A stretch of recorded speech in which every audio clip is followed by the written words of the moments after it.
Hello students, welcome to RNM academy channel. Students, આજના વિડીયોમાં પણ વિધેયને લગતા પ્રશ્નો લેવાના છે અને આ પ્રશ્નો જીટીયુ એટલે કે ગુજરાત ટેકનોલોજીકલ યુનિવર્સિટી એક્ઝામિનેશનના પ્રશ્નો છે. જીટીયુમાં જે પ્રશ્નો પૂછાયેલા છે જે તે એક્ઝામિનેશનમાં એ પ્રશ્નોનું સોલ્યુશન હું તમને બતાવી રહ્યો છું. પ્રશ્ન નંબર 1 લઉં છું. પ્રશ્ન 1, પહેલો પ્રશ્ન, અને એ પરીક્ષા છે જીટીયુની ઓક્ટોબર 2020ની પરીક્ષા છે. ઓક્ટોબર 2020નું જે પેપર છે અને એ સિવાય આ જ પ્રશ્ન ડિસેમ્બરમાં પણ પૂછાયેલો છે 2015ની પરીક્ષામાં. 2 વાર પૂછાયેલો પ્રશ્ન છે અને એનું સોલ્યુશન હું તમને બતાવી રહ્યો છું.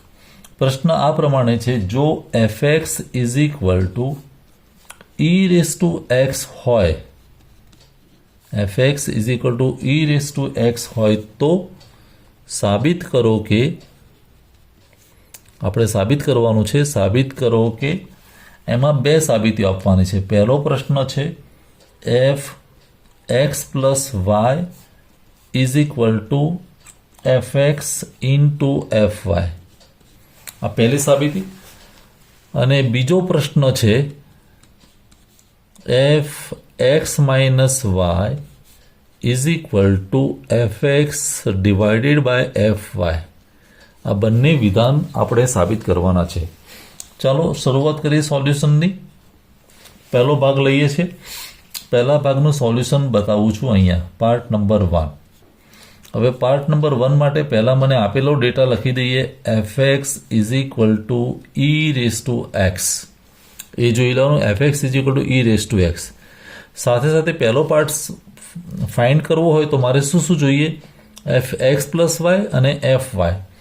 હવે fx આટલું છે તો fx પ્લસ વાય જ્યારે હું કરું તો જ્યાં જ્યાં x હોય ત્યાં x પ્લસ વાય લખવાનું, મીન્સ e⁻x પ્લસ વાય થાય. અને જ્યાં fy કરું તો fyમાં e⁻y થાય. આ 3 ભાગ મેં લખી દીધા. હવે હું શરૂઆત કરું છું fx પ્લસ વાયથી. તો fx plus y is equal to e⁻x plus y થાય. હવે e⁻x પ્લસ વાય એટલે આધાર છે તો હું ઘાતને અલગ કરી શકું, e⁻x ઇન્ટુ e⁻y. બંનેનો સરવાળો છે એટલે સેપરેટ કરી શકાય. હવે e⁻x એટલે તો શું હતું? fx. અને e⁻y એટલે શું હતું? fy. તો સાબિત થઈ ગયું. fx plus y is equal to fx fy. તો આ આપણા માટે ડાબી બાજુ હતી, બરાબર અહીંયા સાબિત થયું જમણી બાજુ. LHS is equal two RHS, અથવા તો ડાબી બાજુ બરાબર જમણી બાજુ. પહેલો ભાગ. હવે બીજો પાર્ટ લઈએ. બીજા પાર્ટમાં મારે સાબિત કરવું છે fx માઇનસ વાય. આ ડાબી બાજુ છે, ડાબી બાજુ બરાબર fx માઇનસ વાય. હવે fx માઇનસ વાય તો અહીંયા શું લખી શકાય? e⁻x minus Y. એક્સની જગ્યાએ x માઇનસ વાય આખો ભાગ લખવાનો. હવે e⁻x માઇનસ વાય એટલે એવું થાય કે e⁻x ઇન્ટુ e⁻y. હવે e⁻x તો ઉપર છે જ, પણ e⁻y છે તો હું એને નીચે લખી શકું તો પ્લસ થઈ જશે e⁻y. પણ આપણને ખબર છે કે e⁻x એટલે તો fx અને e⁻y એટલે fy, means fx divided by fy. અને એવું કરવા જઈએ ત્યારે જમણી બાજુ સાબિત થઈ ગઈ એવું કહેવાય. ડાબી બાજુ ઇઝ ઇક્વલ ટુ જમણી બાજુ. તો આ રીતે પ્રશ્ન નંબર 1નું આપણે સોલ્યુશન શોધ્યું. ચાલો પ્રશ્ન 2 લઈએ. તો સ્ટુડન્ટ્સ, પ્રશ્ન બીજો જે હું લઉં છું એ પણ જીટીયુની પરીક્ષા જાન્યુઆરી 2017નો છે. સાથે સાથે એ જૂન 2019માં પણ પૂછાયેલો પ્રશ્ન છે. જાન્યુઆરી 2017 અને 2019માં પૂછેલો પ્રશ્ન છે. પ્રશ્ન આ પ્રકારનો છે: જો fx is equal two 1/1 plus x હોય, 1 પ્લસ એક્સ હોય તો સાબિત કરો કે F x plus F 1/x is equal two 1. આવું આપણે સાબિત કરવાનું છે. ચાલો શરૂઆત કરીએ સોલ્યુશનની. હવે પહેલાં એ જોઈ લઈએ F x plus F 1/x આ આપણી ડાબી બાજુ છે. તો અહીંયા હું લખી દઉં ડાબી બાજુ મારે આવી આપેલી છે. ડાબી બાજુ is equal to f x plus F 1/x. હવે એફ એક્સ એટલે શું? 1/1 પ્લસ એક્સ અને પ્લસ એફ 1/x એટલે શું? તો જ્યાં પણ એક્સ દેખાય ત્યાં મારે શું લખવાનું? 1/x. તો 1 આ રીતે 1 પ્લસ એક્સની જગ્યાએ 1/x. આ ખાસ કાળજી રાખવાની. જ્યાં એફ એક્સ છે ત્યાં તો જે સ્વરૂપ છે તે જ લખી દીધું, પણ જ્યાં એફ 1/x છે તો એક્સની જગ્યાએ 1/x.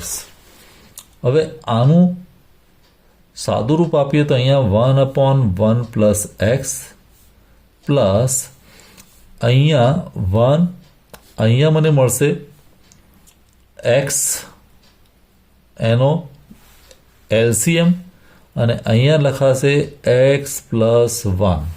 હવે આ જે નીચે એક્સ છે એ ઉપર જતો રહેશે તો થશે કેવું? પહેલો ભાગ તો as it is 1 plus x plus અહીંયા એક્સ ઉપર, નીચે શું રહેશે? 1 પ્લસ એક્સ. એક્સ પ્લસ 1 એટલે કે 1 પ્લસ એક્સ. હવે બંનેનો લઘુત્તમ સામાન્ય અવયવ તો 1 પ્લસ એક્સ જ થયો, તો નીચે લખાશે 1 પ્લસ એક્સ અને ઉપર સરવાળો પણ 1 પ્લસ એક્સ જ થશે. અહીંયા 1 વધ્યો અને અહીંયા એક્સ વધ્યો. 1 plus x upon 1 plus x is equal two 1 અને ઇઝ ઇક્વલ ટુ 1 મીન્સ જમણી બાજુ.